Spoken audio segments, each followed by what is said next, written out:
সম্মানিত উপস্থিতি, আমি বলতে চাচ্ছিলাম যে কিয়ামতের মাঠে যতই আফসোস করেন আর কোনো আফসোস কাজে আসবে না। অতএব আফসোস করার লাগে এহকালে আফসোস করেন। পাপ হয়ে গেছে, আল্লাহর কাছে ভিক্ষা চান। পাপ হয়ে গেছে, আল্লাহর কাছে ভিক্ষা চান। বড় বড় অপরাধ করে ফেলেছেন, আল্লাহর কাছে ভিক্ষা চান। ভিক্ষা আল্লাহ ইহকালে দিবেন, পরকালে দিবেন না। আচ্ছা বলেন তো, পাপের জগতে সব থেকে বড় পাপের নাম কি? শিরক। এত বড় পাপ করেছে, এখন আমার আলোচনা শুনে কোন আলেমের আলোচনা শুনে বুঝতে পেরেছেন যে শিরক করা মহাপাপ। মাজারে চাদর দেওয়া সব থেকে পৃথিবীর বড় পাপ। মাজারে মুরগি দেওয়া পৃথিবীর সব থেকে বড় পাপ। মাজারে ছাগল দেওয়া পৃথিবীর সব থেকে বড় পাপ।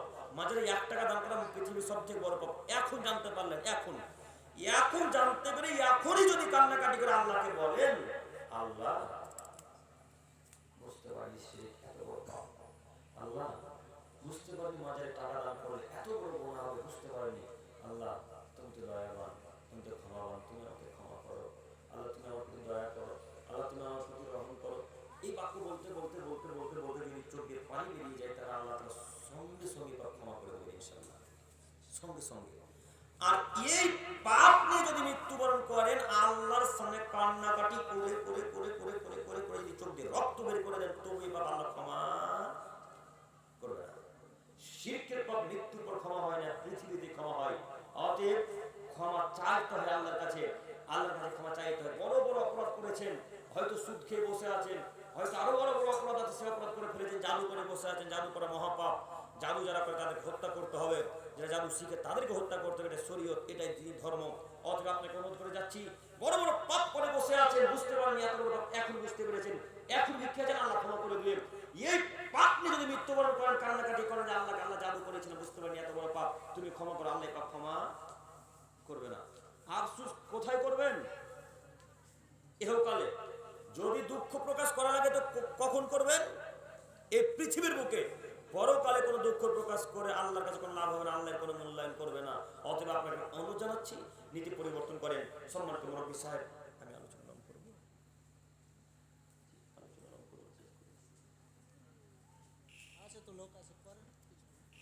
সম্মানিত উপস্থিতি, না তার মান বুঝতে পারছিল, মনে হচ্ছে বিরক্ত বোধ করছে।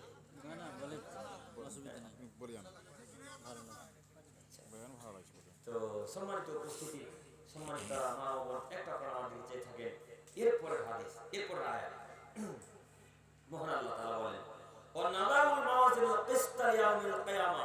পৃথিবীর মানুষ, তোমরা মনে রেখো, আমি আল্লাহ তাআলা কিয়ামতের মাঠে তোমাদের প্রত্যেকের ন্যায় বিচার করব, সঠিক বিচার করব, সত্যই সত্য বিচার করব।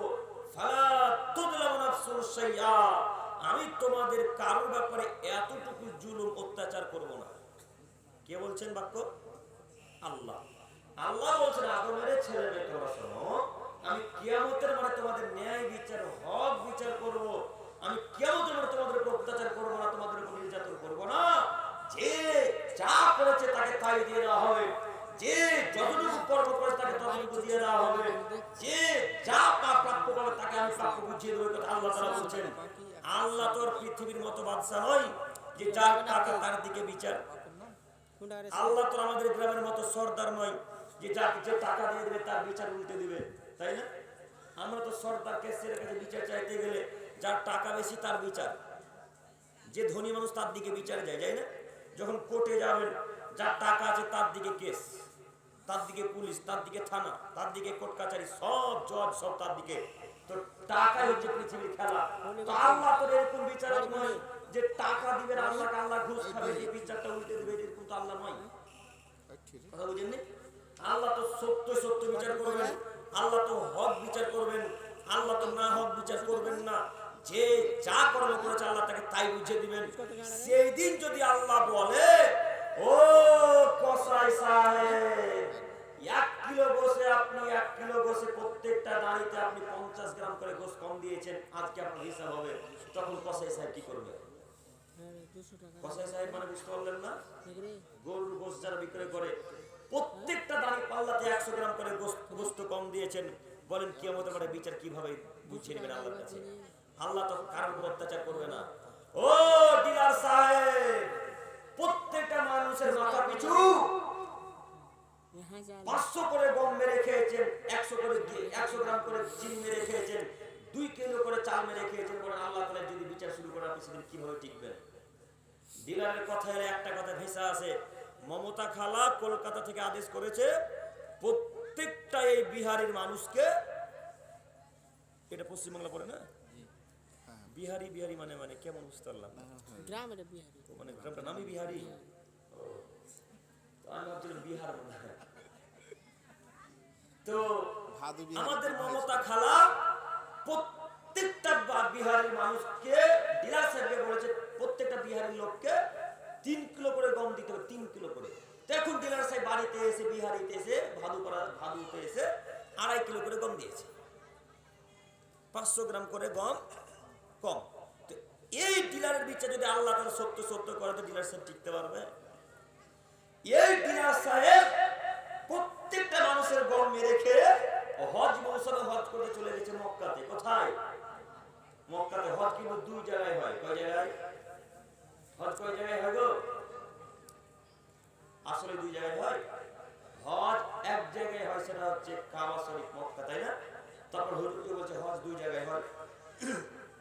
একটা হজ হয় কাবা শরীফে, আর দ্বিতীয় হজ হয় যাদের টাকা নেই, তারা যদি ফুরফুরা শরীফ আছে তাহলে হজ হয়ে যাবে। হ্যাঁ, আজমির শরীফ, পাথর চাপড়ি না, আজমির শরীফ। তারপর হুজুর যে বলছে হজ 2 জায়গায় হয়। তাই তো গ্রামের মানুষ একটা করে মুরগি নিয়েছে, আর এক ছোট করে একটা ছাগি নিয়েছে, ছাগি নিয়ে ফুরফুরা শরীফ চলে গেছে হজের নেকি নিতে। এদেরকে বলে যাচ্ছি শুনুন, ওই ফুরফুরা গেলে হজের নেকি তো হবে না, হবেই না, জাহান্নামে যাওয়ার জন্য যথেষ্ট ফুরফুরা যাওয়া। দেখি কোন মায়ের বেটা কথাকে পরিবর্তন করে। কে বলছে ফুরফুরা যেতে হবে মুরগি নিয়ে? ওখানে গেলেই সেরে কি পাপ হয়, ওখানে গেলেই সেরে কি পাপ হয়, ওখানে গেলেই সেরে হয়। হজ কিন্তু এক জায়গায় হয়, সেটার নাম কি? কাবা শরীফ। এই কাবাকে বাদ দিয়ে যদি সারা পৃথিবীর মানুষ, ভারত, বাংলাদেশ, পাকিস্তান, আরব, আমিরাত, কুয়েতের সারা পৃথিবীর মানুষ যদি কাবার চাইতে উত্তম একটা কাবা তৈরি করে, সুন্দর করে কাবা তৈরি করে, সাফা মারওয়া তৈরি করেন, আর সব মানুষ যদি কাবা শরীফ না গিয়ে, মক্কা না গিয়ে যদি ভারতে হজ করতে আসে, কোন মানুষের হজ হবে না, সব মানুষের হজ বাতিল, সব মানুষের হজ বাতিল, সব মানুষের হজ বাতিল। কেন? মুহাম্মদ সাল্লাল্লাহু আলাইহি ওয়াসাল্লাম বলেছেন হজ করলে কোথায় যেতে হবে? মক্কা, কাবা শরীফ যেতে হবে, অথচ সেখানে যাওয়া লাগবে।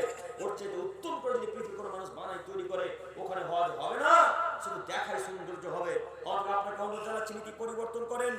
এই ডিলার সাহেব হজ মৌসুমে কাবা শরীফ চলে গেছে হজ করতে। হজ করতে গিয়ে কাবার গিলাফের চতুর্দিকে একটা কাবার গিলাফ আছে, তো কাবার গিলাফে মাথা ঠোকে ঠোকে ঠোকে ঠোকে ঠোকে ঠোকে কপাল দিয়ে এক পরে রক্ত বের করে ফেলেছে। কপাল দিয়ে যখন রক্ত বের করে দিয়েছে,